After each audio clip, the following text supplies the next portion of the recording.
Hello, and welcome to another edition of No Lies Paranormal, where three nerdy paranormal investigators sit down and discuss spooky stories from the web. My name is Joe, the lead investigator. My name is Teresa. I am the researcher. And my name is Alex, the Baba Yaga enthusiast and the equipment setter-upper. Yeah, only one this week, Teresa? Yeah. Wasn't feeling it? Not so much. A lot more difficult than what it looks, huh? You know what? I'll look for something special for next time. Yeah. I gotcha. It's all good in the hood. All right. Well, welcome to another edition, guys. Thanks for being with us for another week. We appreciate you, it. as always.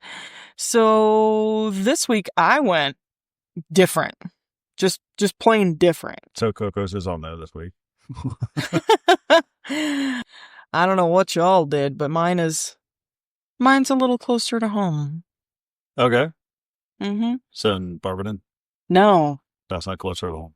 Well, you know. Yeah, I know. Well, So I think anyway. you lived furthest away last week, so... I did. Mine was really far away. Agreed. But it was a good story, though. At least I thought so. So hopefully y'all enjoyed it, too. But, yeah. So, yeah. Spooky news. Spooky news. It's time for the spooky news. I think she forgot. No, I was waiting for you to announce it. Oh, my bad. So you got to do that spooky news My thing. bad. Yeah. Sometimes you just got to segue into it. Just roll with it. Oh, I'll learn.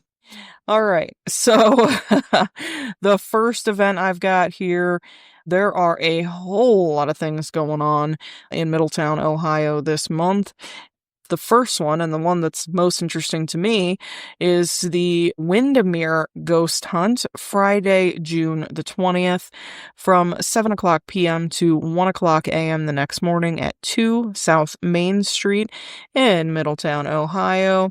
And you will quite literally be investigating the Windermere. Now I have a question for you. Is it Middletown or Middleton? I don't think that it matters. I mean, there's a W in one. Well, then maybe it's Middletown. Okay. But I've always called it Middleton because I'm just hillbilly like that. Well, I mean, there is a Middleton, Ohio. Is there an actual Middleton and a Middletown? I don't know where Middletown is. There's two Paris, Ohio's. So that's stupid. I've been through one. Yeah. We're nowhere near Paris. Yeah. So this is in fact 2 South Main Street in Middletown, Ohio. And then we go to the Ross House Sleepover and Town History Walk. Joe just hit his funny bone, and it was not at all funny. Looks like Saturday, June 29th, 4 p.m. to 11:30 p.m. at the Ross House at 2011 Belmont Street in Bel Air, Ohio. Of course, they're going to do a cemetery and monument walk and then a thrilling night of paranormal exploration in the Ross House. This is a brand new tour that includes investigating the house and the town. Then we move along to Saturday, June 14th. This one is tonight, so this is going to be your last opportunity to get there. Historic Jail and Sheriff's Residence at 20 West Central Avenue in Delaware. This is for Delaware County Historical Society. They have these at this location multiple times each month. So if you want to visit, it's 20 South Central Avenue in Delaware, Ohio. It's the Tri-C Ghost Hunters who are always putting these on, and they do lots of other things too. You can actually find them and stuff to do between, now and October and even far after that by going to www.tcghohio.org. That will get you to the Tri-C Ghost Hunters page where they do all kinds of really cool stuff. We have the Post Town Elementary School public ghost hunt Friday, July 11th, because believe it or not, we ran out of stuff in June.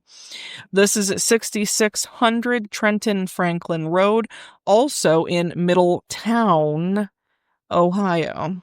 And then we, of course, have Paranormal Experience Underground Downtown Cleveland at Coco Selfie Space, 530 Euclid Avenue in Cleveland on Friday, June 27th from 7 to 11. Get ready to explore the mysterious underground world of paranormal activity in downtown Cleveland with Coco's if you dare. Mhm. Uh-huh. Dun, dun, dun. That's all I got this week. Oh, all right. Yeah, you normally eat Coco's. I have to. I Or think it's begins just it, one or the other. become a thing. I don't know. I still think we should, at some point we are going to get down there and experience whatever it is they've got going on. And then we'll be able to give you guys like a real review of it. But as of the moment, I'm just reading it. So no real clue. It'll either be great or it'll suck and she'll never talk about it again. Yeah. And then I'll be like, Coco's not selfie space. Yeah. And it's funny because when you say it, my brain immediately goes to people just standing in front of a wall just taking a selfie. That's literally what it is. Oh. Yeah. Like, so for people who not necessarily It's interested. like a selfie museum. Yeah. You don't necessarily have to be interested in paranormal to visit Coco's. This is, when it says selfie space, that's literally what they mean. They've got like backdrops and little settings and scenes of a bazillion and one varieties that you can go and just make it look like you're on vacation on a tropical island or, maybe back in the 20s or something, like all kinds of cool stuff. So, yep, you can go there for the selfies and the ghosts. Yeah. And if you're lucky, you'll get a selfie with the ghost. That'd be really cool. Because that has happened before. Yes. Yes. So, all right, that's all the spooky news? Spooky news is done. All right, let's get into the stories. And as I said before we started, I'm going first this week because I think I went last week. I don't remember. We're old. Doesn't remember. Doesn't matter. Anyways, starting on. So I chose this week of the ancient Ram House, which I didn't know that we've done before, but oh well. I've got some more information with it, so I'll just re-up it again because you can do that. You can talk about something that you've talked about before. Oh, so 100%. Some people just discovered us, and they're not going to listen to 100 episodes to find it. But you could very well have new information or a new investigation that happens. So there's, no it's just my justification for not doing the research myself. I didn't go back through the podcast and find out what we talked about. But anyways. Also, in your defense, I did a really shitty job labeling back then. We may never find it again, honestly.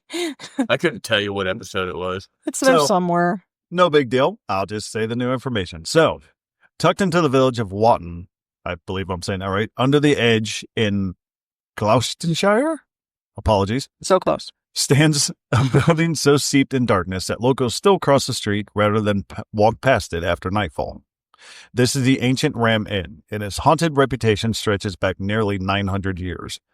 Dating from around 1145, the structure may have first housed workers building the nearby parish church.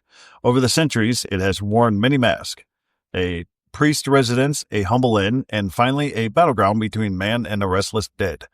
Its last pint was poured in 1968, which, after John Humphreys purchased the building, and with it a lifetime of strange phenomena, he remained its long guardian until the death in 2017, often recounting his clashes with the unseen forces. The moment you step inside, a suffocating sense of dread wraps around you.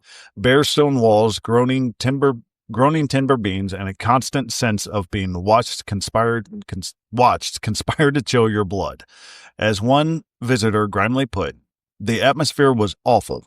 I can only describe it as pure filth, dark and heavy. Filth, even? Well, you got to remember they're English. Yeah. They have a different way of talking. They don't necessarily mean it's dirty. Yeah. The first stop is the men's kitchen, believed to rest atop a pagan burial site. Here, the air is thick with unease. Visitors report hearing a baby cry when no child is present. A cold gust seemed to come from nowhere. The staircase nearby is no refuge. Many have claimed to be pushed or even thrown up the stairs by unseen hands. Bastards. A photograph was taken in June 1999, captured a misty human-sized form ascending that very staircase. It's one of the most compelling images ever taken. The bishop's room, apparently this is the heart of the haunting. Once upstairs, guests encounter the infamous bishop's room, a place so active and violent that even seasoned mediums have been overwhelmed. One was even thrown across the hallway simply for opening the door. Within the walls, spirits roam freely. A ghost cavalier is often seen pacing from the far wall. Two monks, shimmering like heat and stone, have been spotted muttering in the corners, which shimmering monks just made me think of Twilight for some reason. The cries of a man being murdered by fire, his head pushed into the hearth, echo through the night. A phantom shepherd and his dog appear at the door. and a sexually charged presence of an incubus or a succubus has been felt more than one overnight guest. Yes. Can't do it without the incubus or succubus. Yeah, no. Rather a lot from one room, Humphrey said once with a typical understatement. The attic, above all, is the attic, a crawl space of low beams with a heavy sorrow.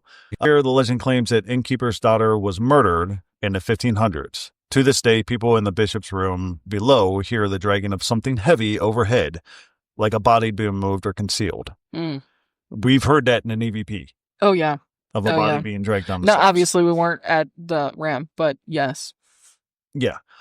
There is no doubt the ancient ram breathes with energy from beyond. Unlike many haunted places, this building does not feel like it once was home to spirits. It feels like it still is. For skeptics, it's a trial. For believers, it's sacred ground. So, and if you're curious, you can actually get the... hold on. You can actually contact them and actually stay overnight if you want, which I actually would love to do that. Yeah, quite honestly, if ever we hop the pond, I will make it a point. Man, we have to be in Europe for like a month straight. I might just not. I just won't come back. Joke. I'll just take up residency. Much to do. But yeah, as far as people being thrown up the stairs, I actually found out it's actually happened again. There was a gentleman that was as far back as 2 years ago was actually thrown up the stairs again and broke his hip. Dang. Well, I mean, have you ever tripped upstairs? I have. Yes. I Probably have. worse than falling It does. downstairs. Yeah, I was just going to say, I think it might be worse. Yeah, falling downstairs, it's a quick fall. Yeah. You kind of miss half the steps, but falling upstairs, you're going to hit every single one. It's just all pain. It's all pain. Yeah, and that's it. I love it. That's all. It was a short, quick, easy story. But it's a phenomenal location. I've heard about it many, many times. It's on lots of different shows. Yeah, it sounds really cool. Yeah, it's definitely on the hit list of going to Europe. For sure.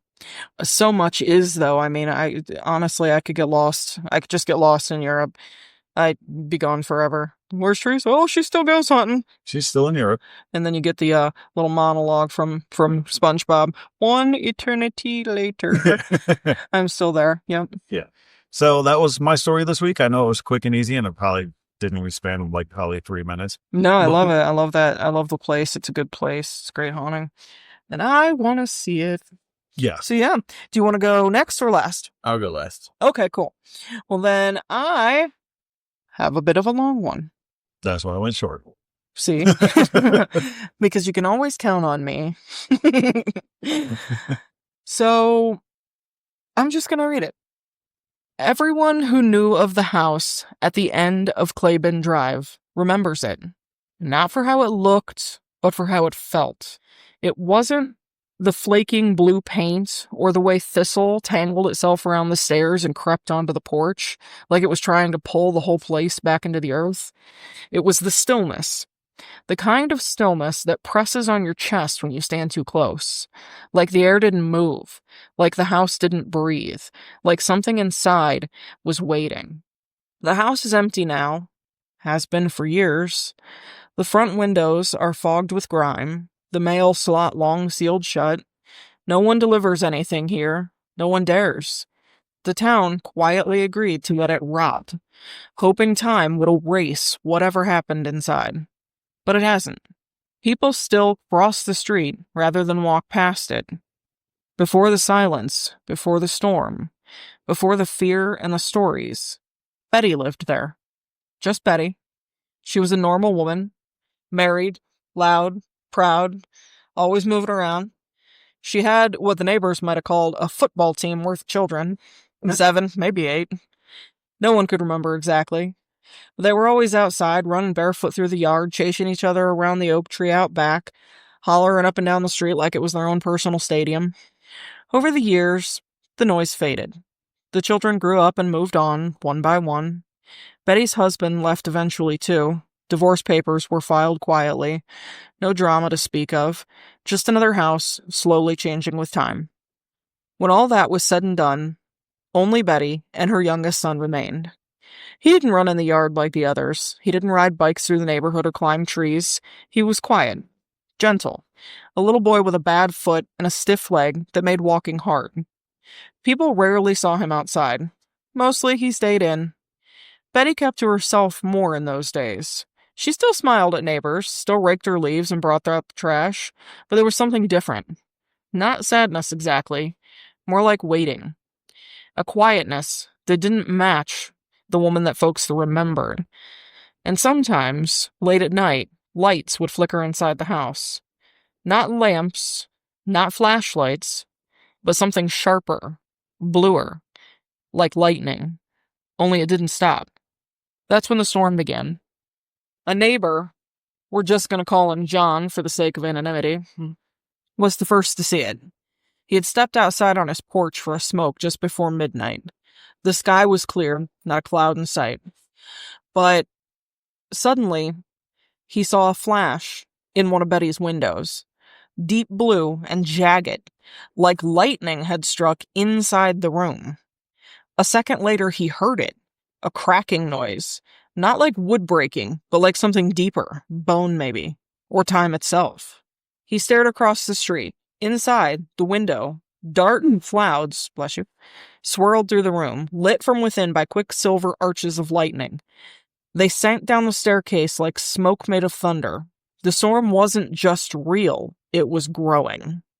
Each night it spread, from the living room to the hallway, from the hallway to the kitchen, then upstairs, but it never touched the outside.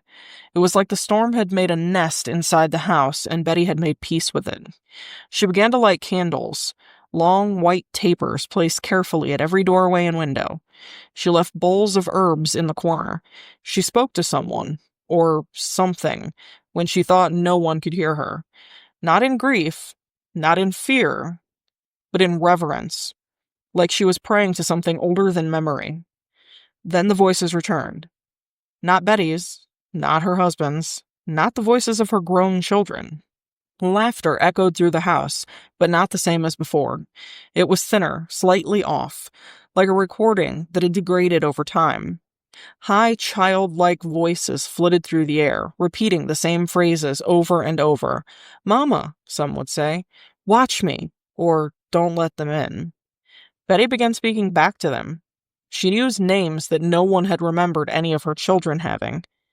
Names that didn't sound like they even belonged to anyone from around here or even from this world. It started small, just whispers at first. Stories passed between neighbors over fences and folding chairs in driveways.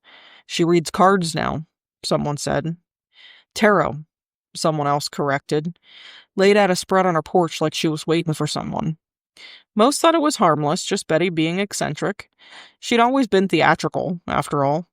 But then the predictions started. A teenager from 3 streets over came by on a dare. The girl laughed all the way up to the porch steps and called out, "Tell me my future, spooky lady." She came back, pale, shaking, refusing to speak. A week later, she moved out of town entirely. Rumor was she had seen something in Betty's eyes, something watching her from behind them. Others followed. A young couple who couldn't conceive, a man whose dog had disappeared, a grieving woman with questions about her brother's death. Betty never advertised her readings. She never asked for payment. But the desperate and the curious could always find their way to her door. Some left in tears. Some left shaking with relief. But all of them left changed. Then came the most famous prediction, the one the whole town still talks about. A man. We'll call him Devin. He was known for his loud skepticism. Said he didn't believe in curses or ghosts or any of that witchy crap. He marched straight up to Betty's door one hot August afternoon, tossed a yellow matchbox car on her porch, and laughed, "Tell me when I die." Betty didn't smile. She didn't invite him in. She picked up the matchbox car, rolled it between her fingers, and said flatly, "Yellow. Like this. A vehicle. You'll be inside when it happens. You'll be looking for someone. But you'll find them in time." Devin laughed again, but he didn't linger. The air had changed. He never drove a yellow car after that. Told everyone it was a coincidence. Said he just didn't like the color. But if the yellow cab pulled up at the bar, he'd wait for the next one. When he moved away for work, he paid extra to switch moving trucks before the one they gave him was painted Canaro yellow. Yelly, I don't know what that is. Betty never commented. She just kept to herself in her house with her candles and whatever conversation she was having with the voices that only she seemed to hear. The storm itself inside of her house seemed to have its own will. Visitors reported odd sensations like static in the hair and sparks jumping between their fingers and doorknobs. Floorboards creaked in rooms where no one stood. Clocks spun backwards. Smoke would sometimes rise from the vents, even when the house was cold. Deep blue flashes would silhouette her curtains for hours every night. One man claimed that he was invited inside, just once. He said the walls of the living room were wet. Not damp, but wet, like breathing skin. The lights buzzed without being plugged in, and the youngest son, the one with the limp, stood at the top of the stairs, unmoving, watching, eyes like storm glass. The man ran out before Betty ever entered the room. She didn't chase him. She never chased anyone. But word spread, and after that, no one dared return. And then one day, nothing. No more lights. No more flashes, no more voices. The mail piled up. The grass grew waist high. Betty was gone. Her son, too. Betty passed, and her son was living in a full care facility until he passed. Far too young, mind you. The house had remained untouched. The real estate company won't answer questions about the property. Town records just listed as inactive. Utility companies report no usage. But every so often, on stormy nights, when thunder doesn't rumble but cracks like the sky's breaking open, someone swears they see blue lightning flickering behind those grimy upstairs windows. And if you listen closely, you might hear it too. A voice, small and thin, like it's coming from just behind the walls, saying, "Don't let them in." This story is interesting to me because it is 100% true. I know this because Betty Hood was my grandmother. Oh, okay. She is gone now. My uncle is also gone, unfortunately. And every single one of these stories is absolute fact. Okay. I saw what she did there. Uh-huh. Yeah. And I made a Black Betty joke. Well, I mean, my whole family loves cars, so I guess the Black Betty joke was okay. Yeah. Yeah. Cool, right? It's my grandma. All right, nice. Good story. Thank you. I like it. I am all done now. You may go. All right. Well, I guess that means it's on to me then. Yep. So, yeah. I should tell you that I'm not covering a place so much as a story or a couple of stories on a place, because it is a place that we have talked about more than our fair share of times on this podcast. It is a very large and grandiose and all-encompassing place, so it's really not like it's The stories don't end, kind of thing. Yeah. No, the stories don't end. They will probably never end. I dig it. The Appalachian Trail. Oh, okay. It's a place of pilgrimage. It is. Over 2,000 miles of winding ridgelines, lonely hollows, and shaded paths stretching from Georgia to Maine. Many, it offers escape, peace, or transformation. But to a small and haunted few, the trail offers something else. Something older, something stranger.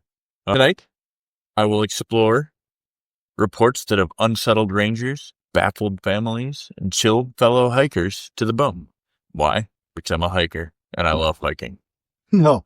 This is the story of hikers who vanished and then came back. And came back even. That's kind of weird. No memory, same clothes, their watches stopped, and days missing. Cool. And in the rarest occasions, they came back in the same exact spot where they disappeared, as if the mountains gave them back. Huh.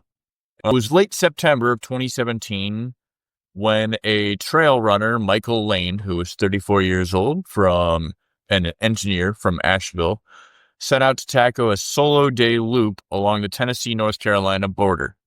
An experienced hiker, Michael was familiar with the terrain and the Roan Mountain, and had left clear plans with his friends.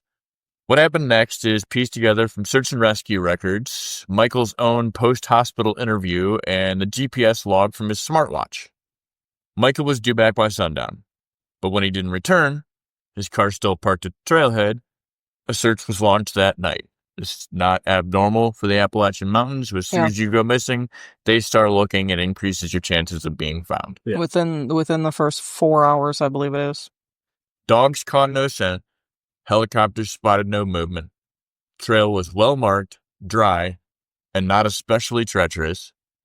For 3 full days, there was nothing. Then on the 4th morning, a ranger found Michael lying unconscious just off the trail within 100 yards of where he had last been seen. His pack was still on, his water bottles half full. He was sunburnt but uninjured, except for a look in his eyes. I've seen some shit. Right. When he woke up in the hospital later that day, Michael was disoriented, deeply confused. He thought only a few hours had passed. His watch had stopped at 2:14 p.m., which was the last time that he was seen moving, according to the GPS. The device still showed him pacing in a small radius around a giant oak tree for less than 2 minutes, and then nothing. No steps, no data, just a blank gap. The strangest part, despite 2 nights of heavy rain in the mountains, he was bone dry. When asked where he had gone, Michael reportedly replied, "I was somewhere else. I kept hearing voices in the fog. I thought I was following someone, but I was the only one there." Then he saw the trail again, and everything was bright, and then... Real quick, but what kind of tree was he walking around? Giant oak. Ah. His voice trailed off, and he couldn't explain the days he lost. Michael has since refused interviews, moved away from the area, avoids trails altogether, doesn't hike anymore. A friend who visited him a few months later described him as someone who's been off ever since, like part of him didn't come back.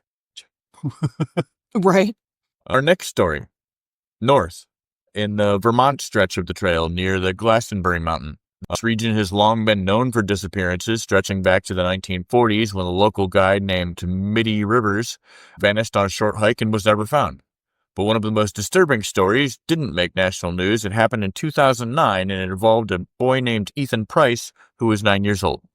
Oh, I heard this story. Ethan was hiking with his parents and his older sister on a Sunday afternoon. They took a rest at a well-known clearing near the base of the mountain. Ethan wandered behind a copse of trees to relieve himself. When his mother called out a minute later, there was no response. A frantic hour of searching turned into a 2-day search and rescue effort. Dogs caught a brief scent and then lost it near a dry creek bed. Temperatures dropped at night. Authorities feared the worst. And on the 3rd morning, as a volunteer group swept the trail just past the same clearing, Ethan walked out of the woods. Not from miles away, but from behind that same copse of trees that he went to relieve himself. He was calm, clean, not crying. His clothes were dry. He had no injuries. When asked where he had gone, Ethan simply said, "There was a man who said he was helping me get home, but then he said I wasn't ready yet." He spoke of a cabin in the woods, a light that floated instead of flickered, of a bell that rang out without sound. Doctors who examined him said he was in perfect health, but the EMT noted that there was no dirt or anything under his nails. He was fine. Looked like he never left. Later, his sister admitted to something strange. During the time that Ethan was missing, she swore she saw him standing in the tree line watching just out of reach. Once, she even ran towards him, and he vanished before her eyes. The family moved shortly after. Ethan, now quite a bit more grown, never really speaks or spoke publicly about what had happened. I mean, why would you? And for our final story is one that circulates quietly in the Appalachian Trail shelters, often told in hushed tones after dark. It's the account of Danica Rose, a 26-year-old thru hiker from Pennsylvania who reportedly disappeared not once, but twice. Damn. Yikes, dude. Once in 2015 and again in 2019. Her first vanishing... What's that? I would stop hiking. Her first vanishing occurred in Virginia's Shenandoah stretch. She was hiking solo between Waynesboro and Luray. an area that's heavily traveled. She texted a friend in the morning with a photo of deer on the trail, then silence. A day passed, then 2, and then on the 4th evening, a fellow hiker camping near Black Rock Summit found Danica sitting on a rock near his fire. She was dazed, barefoot, and her boots were nowhere to be found. She couldn't say where she'd been. Her last memory was taking a photo of that deer. Huh. That memory happened 4 days earlier, as known by the text message that was sent. Her GPS tracker showed 4 full days of no movement before a sudden ping appeared in the same spot where the deer photo was taken. The story was odd, but not unprecedented. She recovered and eventually completed her hike, but in 2019, near Mount Katahdin, the trail's northern terminus, Danica vanished again. This time for 9 days. Jesus. Stop it. Searchers combed the area. Helicopters scanned for her backpack's emergency beacon. Nothing. Then, on day 10, she walked back into the same base camp where she'd last been at, her boots caked with ice and mud. She was exhausted, slightly hypothermic, but alive. She said shook those who knew her. She said that it was like I was in the woods, but not the woods. Everything looked the same, but there was no sound, no wind, no sun. I walked forever, but it was like I never moved. Then I turned around, and I was back. The fuck? Fuck this shit, I'm out. Her family removed her from the trail for good. Her story remains undocumented in the news media, but hikers on many different hiking forums are very familiar with the story. And those who knew her posted pieces of it in trail journals and forums. One entry simply reads, "She left on day 131, then came back on day 140, same spot, same smile, but her eyes were different." Like color or just shape? It doesn't really go into detail. I have no idea. As you can see, 3 stories, 3 hikers, 3 vanishings, where time, real, measurable time, seemed to slip through their fingers like water. The Appalachian Trail has its share of logical disappearances, storms, falls, getting lost. But what do we do with the stories where hikers reappear exactly where they disappeared? Unchanged, or worse, just subtly changed. Okay. Was that it? Yeah. Okay, you look like you're going to say something else. No, I was waiting to see what you were saying. I saw that. I mean, it's the Appalachia. That's basically where folklore was born. That's where the boogeyman comes from. At least. Yeah. So. But no, it didn't. But here's the thing. Yeah. These stories and many like it are not tied to the Appalachia. I mean, in these 3 particular ones, they are tied to the Appalachia. But these happen in other places. Everywhere, in lots of places. Again, we can go back to Hoyabaku Forest, where that sheep herder went into the woods with a flock of 40 sheep and came out apparently 40 years later. Mm-hmm. Yeah. Well, that little girl, too, that did it. The little girl did it. Hoyabaku, yeah.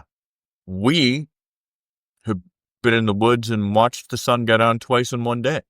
Yeah. Yep. We've gotten lost in a woods that we knew very well and was just a small patch of the woods. So, yeah. It's crazy out there. Here's where I let the cat out of the bag.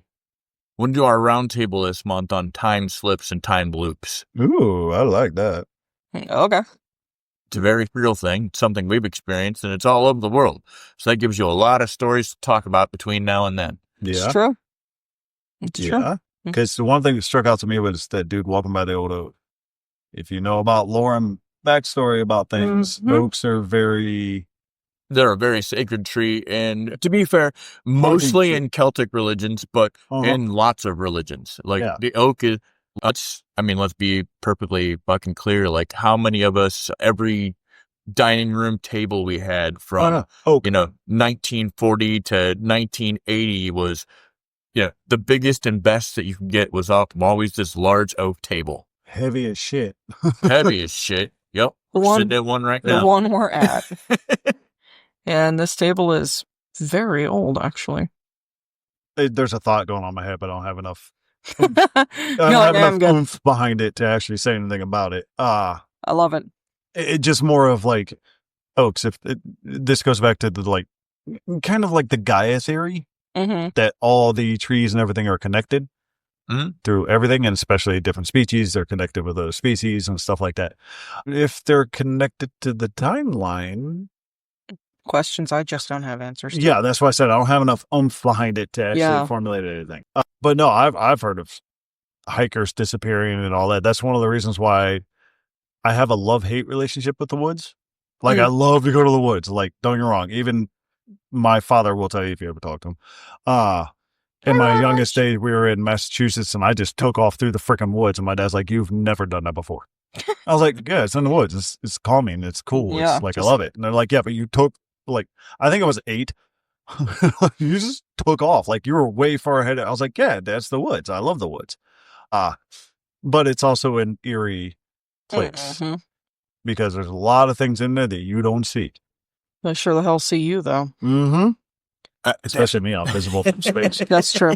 That's true. All right. I mean, well, now you guys are turning the woods into my fear of open spaces, but yeah, I mean, I definitely, I know a lot of those stories, they run right along with 2 of like my favorite things. So like, I really love like Missing 411, and I really love What Lurks Beneath. One of my favorite podcasts, actually. I highly recommend you guys check it out. Yeah.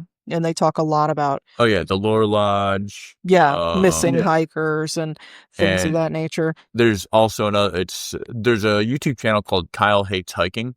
Yeah, yeah. And he goes over a lot of these. To be fair, Kyle does not hate hiking. Kyle is a big time hiker. Yes, yeah. Kyle loves has hiking. done the Appalachian Trail which than is once. Insane.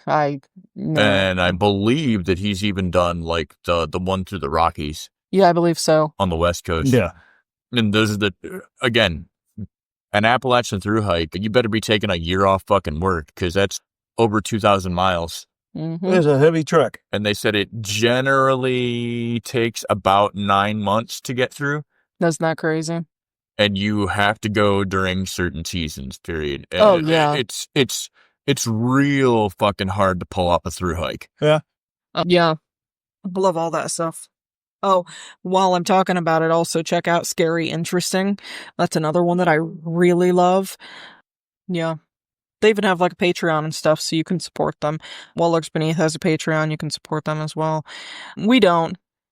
Maybe one day, but yeah. Right now, we like to just tell our stories for free.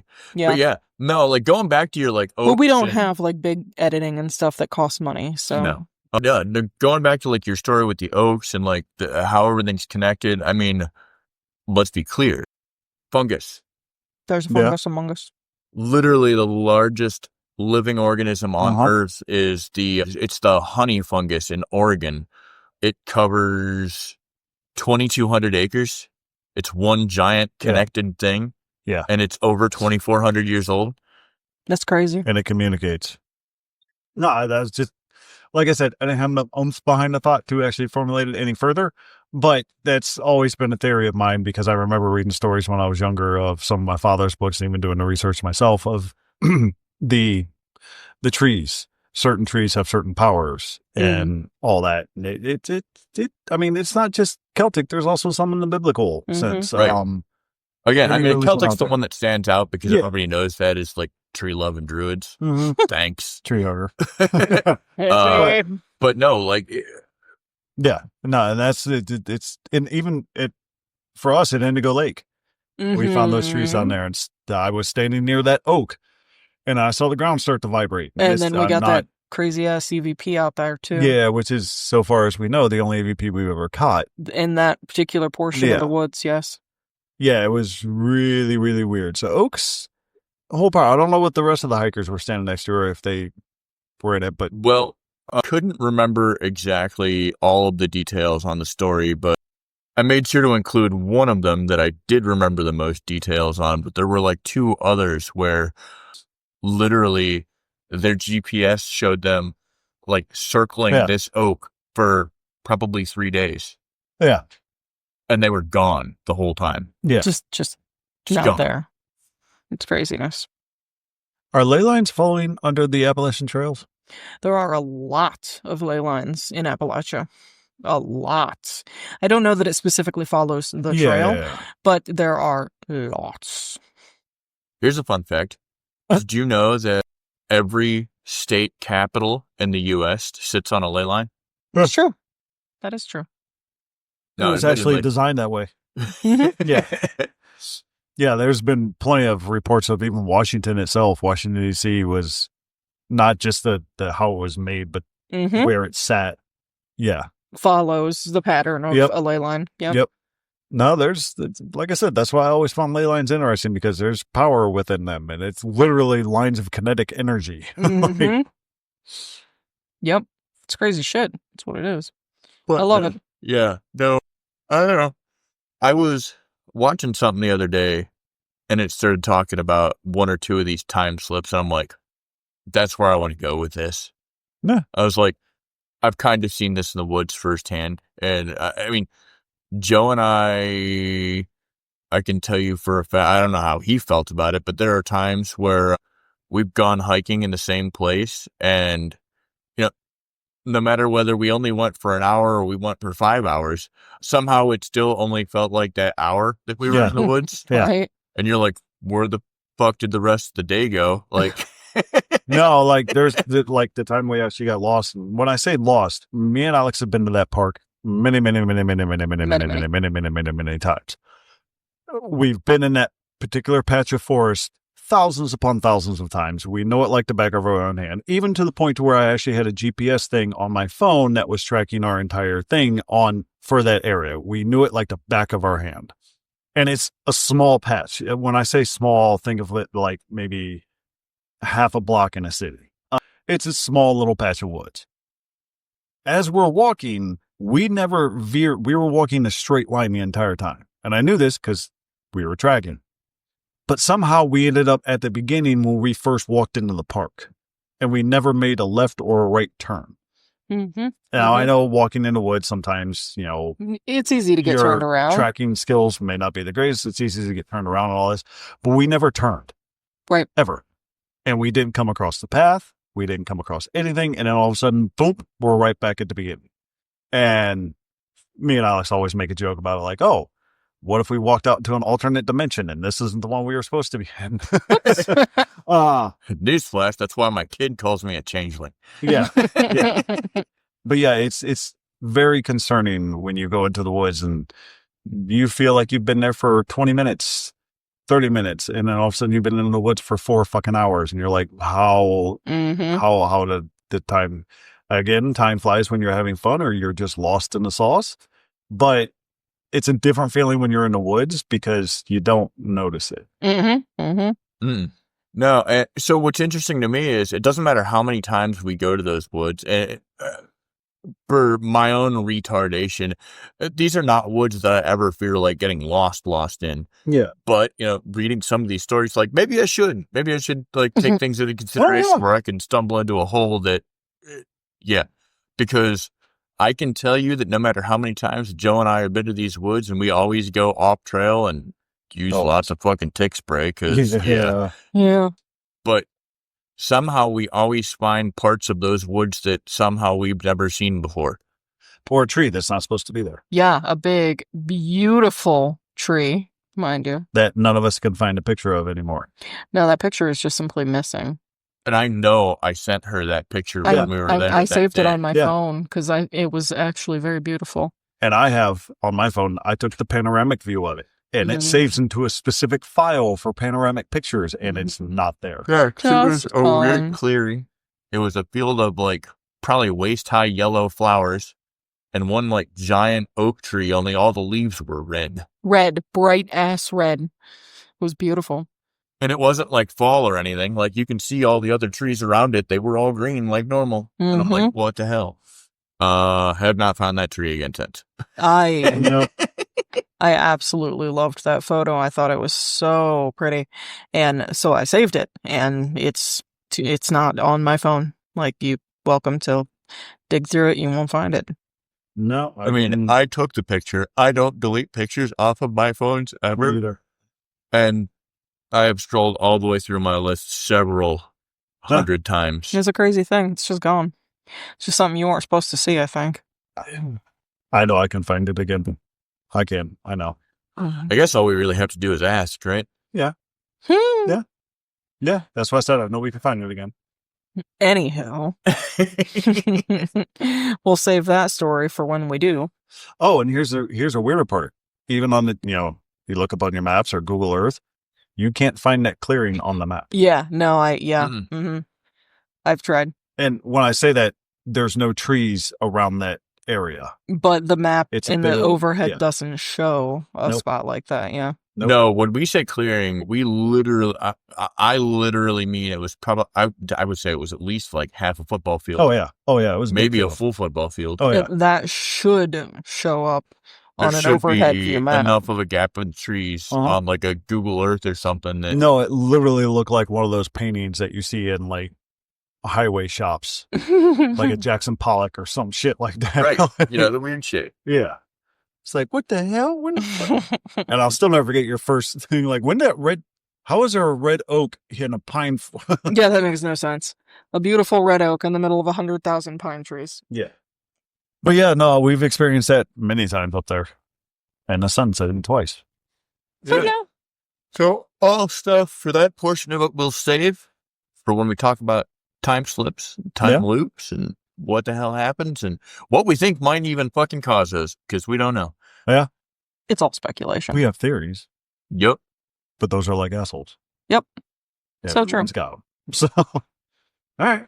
So I believe that's the stories for this week. I dig it. It Dig is. it. Tell them where they can find us.